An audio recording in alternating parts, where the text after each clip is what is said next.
ప్రజాస్పందన చూసిన తర్వాత జగన్మోహన్ రెడ్డి గారు మీ అధికారంలోకి రాకుండా ఎవరు ఆపలేరు. సో ఎవరైనా కుట్రలు చేసినా ఇవాళ జగన్మోహన్ రెడ్డి గారు ఇంతకంటే ముందు కంటే కూడా ఎక్కువ సీట్లతో మళ్ళీ ప్రభుత్వాన్ని ఫామ్ చేయబోతున్నారు. దాంట్లో ఎటువంటి సందేహం లేదు.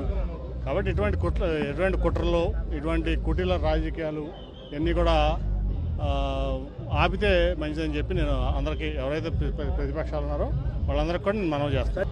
ఫస్ట్ పోలీస్ ఇన్వెస్టిగేషన్ ఇమీడియట్ జరగాలి. అది ఎందుకంటే నాకు ఫస్ట్ ఒక టప్ అని సౌండ్ వినపడింది. నేను అక్కడ ఉన్నా 30 సెకండ్ 40 సెకండ్ తర్వాత సీఎం గారు చేయి పెట్టుకుని కింద తోలడం చూశాను. నేను ఇంకా ఇదైందనుకుంటే ఈ లోపు దెబ్బ వెళ్ళి పక్కనే వెల్లంపల్లి గారికి కూడా కంటికి చాలా తీవ్రమైన గాయం అయింది. ఇవాళ ఇది చాలా తీవ్రమైన పరిణామం, మామూలు పరిణామం అట్లాగే ఉంది కదా. ఇప్పుడు నేను అనుకుంటా ఏంటంటే, ఇప్పుడు వివేకానంద స్కూల్ ఉంది పక్కన, టార్గెటెడ్గా చేయకపోతే అది జరగదు. అది కంపల్సరీ ఏదో కుట్ర ఉంది దీంట్లో. లోకేష్ 600 మందిని హైర్ చేసుకుని ఒక 4 ఏళ్ళ నుంచి ఇదే పనిలో ఉన్నాడు. సోషల్ మీడియాలోనే బతుకుతున్నాడు అతను. కాబట్టి అతను సోషల్ మీడియాలో ఇటువంటి పనులు చేపిస్తాడు, ఎవరి మీద చేపిస్తాను అలవాటు పడిపోయాడు అతను.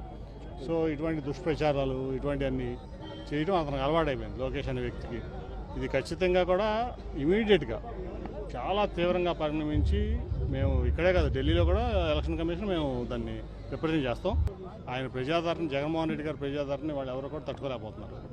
ఎస్పెషల్లీ విజయవాడలో తట్టుకోలేక ఈ ఓర్వలేక చేసినటువంటి పని ఇది. దాంట్లో ఎవరైతే ఉన్నారో దోషులను బయట తీయాలి.